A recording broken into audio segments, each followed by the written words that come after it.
अगर आप निफ्टी या बैंक निफ्टी में ऑप्शन ट्रेडिंग करते हो तो आप कभी भी निफ्टी को या बैंक निफ्टी को डायरेक्ट तरीके से प्रेडिक्ट नहीं कर सकते हो, क्योंकि मार्केट को इस तरह से डिज़ाइन किया गया है कि आप इसे डायरेक्ट तरीके से प्रेडिक्ट ना कर सकें। आपने देखा भी होगा, बहुत बार देखा होगा कि जैसे स्टॉक्स में प्राइस एक्शन काम करता है, वैसा प्राइस एक्शन ना तो निफ्टी में काम करता है ना तो बैंक निफ्टी में काम करता है। तो अगर आपको निफ्टी को समझना है तो उसकी 50 कंपनियों को समझना पड़ेगा। अगर आपको बैंक निफ्टी को समझना है तो उसकी 12 बैंकों को समझना पड़ेगा। अब आपको समझना किस तरीके से है वो मैं आपको बता देता हूँ। अब आपको यहाँ पर सिर्फ कंपनियों को समझना है। अब कंपनियों को किस तरीके से समझना है, यहाँ पर HDFC, ICICI, रिलायंस, इस तीनों कंपनियों को ही आपको समझना है।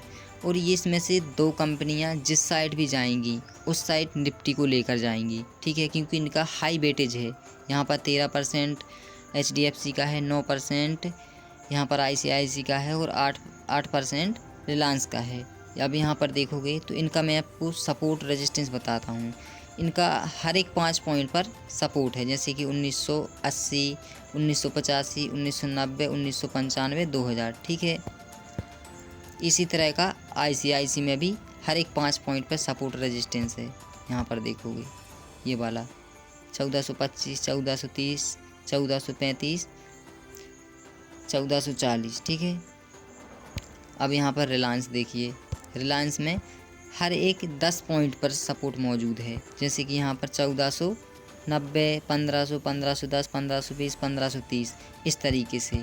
तो इस सपोर्ट पे अगर दो बैंक खड़ी हुई हैं, अगर ये प्राइस एक्शन बना के ऊपर जाए, मतलब यहाँ पर भी कुछ बनना चाहिए प्राइस एक्शन, ठीक है।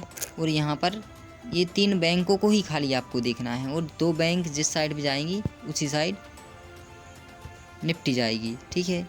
अब आप यहाँ पर देखोगे तो ये निफ्टी का चार्ट है। अब यहाँ पर देखोगे तो इसको सपोर्ट मिल रहा है, तो इसको सपोर्ट कहाँ से मिल रहा है, यहाँ पर देखोगे तो HDFC है, ये तो सपोर्ट नहीं कर रही है, ठीक है। अब यहाँ पर देखोगे तो ICICI भी यहाँ पर सपोर्ट पर है, और रिलायंस भी सपोर्ट पे है। तो ये 2 कंपनियां जो हैं ये सपोर्ट कर रही हैं। तो आपको कुछ इस तरीके से समझना है। So thank you so much for watching this video.